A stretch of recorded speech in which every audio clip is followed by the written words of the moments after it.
Bonsoir mesdames, messieurs, nous sommes sur le plateau de la Web TV sur le forum des voix de la pauvreté et nous sommes avec le secrétaire général du Secours catholique Caritas France, Bernard Thibault. Bonsoir, merci d'être là avec nous.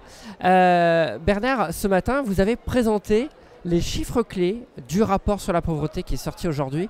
Est-ce que vous pouvez nous en faire la synthèse de la synthèse ? Oui, les équipes locales du Secours catholique accompagnent chaque année près d'1,5 million de personnes. C'est 1,5 million de personnes parmi les 9 millions de personnes en France qui vivent sous le seuil de pauvreté. Voilà, et c'est important de retenir ces grands chiffres, 9 millions de personnes qui vivent sous le seuil de pauvreté en France, dont près de 3 millions d'enfants et près de 1,5 million de personnes jeunes entre 18 et 30 ans. Donc la moitié sont des personnes jeunes ou des enfants. Ça, c'est vraiment une des grandes tendances de l'évolution de la pauvreté en France, malheureusement. C'est le fait qu'elle touche de plus en plus les familles, les femmes, les jeunes et les enfants. On a beaucoup parlé en fait de cette précarisation de ces familles qui sont de plus en plus vulnérables. Voilà, alors effectivement, donc ça touche l'ensemble des familles. Et puis l'autre grande évolution sur les dernières années, eh bien, c'est le nombre de personnes d'origine étrangère, voilà, qui sont là présentes et qui subissent aussi une très grande précarisation depuis 15 ans. Non pas tant parce qu'il y aurait davantage d'étrangers en France, parce que si on prend la tranche de 2000 à aujourd'hui, on est passé de 5,5 à 6,5% de personnes étrangères en France. Eh bien, au Secours catholique, c'est bien davantage, et essentiellement en raison de la crise en France, mais également du fait qu'ils ont un bien moindre accès aux droits et qu'il y a une forme de politique dissuasive migratoire qui empêche vraiment les personnes d'accéder à leurs droits. Donc eux sont encore plus vulnérables et peuvent rencontrer un risque plus grand par rapport à la pauvreté. Voilà, c'est vrai. Souvent, on entend dire des préjugés comme quoi les personnes étrangères sont mieux servies que les personnes françaises. Eh bien, c'est exactement l'inverse. Et on voit que le niveau de vie des personnes étrangères est de 370 € par mois, alors qu'au niveau France, c'est à 640 € par mois. Ça reste très faible pour les Français, mais c'est quasi moitié moins pour les personnes d'origine étrangère qui ont encore moins accès aux droits pour des questions de mise en réseau, de lien social, de langue, de difficulté à lire et à écrire, et puis aussi toutes les tracasseries administratives qui sont mises en place pour, en quelque sorte, dissuader la migration en France.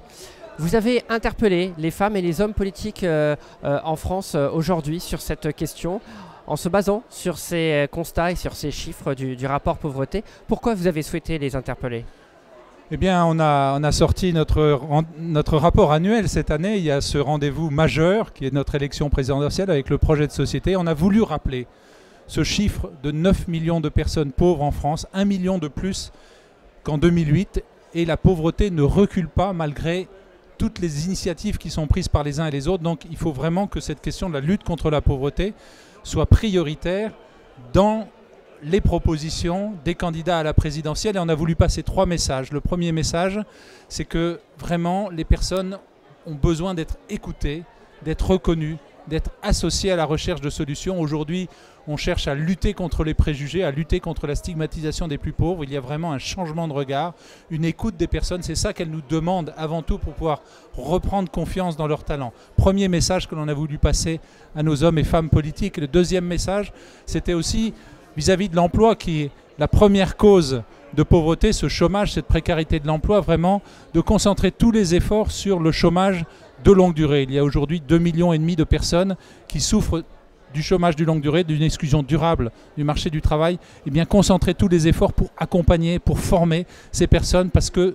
toute personne est employable en France et on doit viser l'accès à l'emploi pour tous. Et enfin, le troisième message, c'est de dire on n'arrivera pas à faire reculer la pauvreté si on n'initie pas les plus pauvres à nos réflexions, à nos débats, à nos décisions, à nos gouvernances, et si on ne travaille pas avec l'ensemble des acteurs de toute la société, les acteurs politiques, les élus, les associations, la société civile et les acteurs économiques. On appelle à l'ensemble de ce rassemblement, et c'est un des rôles du président de la République, du futur président, de rassembler tous les Français et de fixer cet objectif d'éradication de la pauvreté. Merci beaucoup Bernard pour cette synthèse et puis pour cette proposition de nouveaux projets de société. Merci. Merci. Au revoir.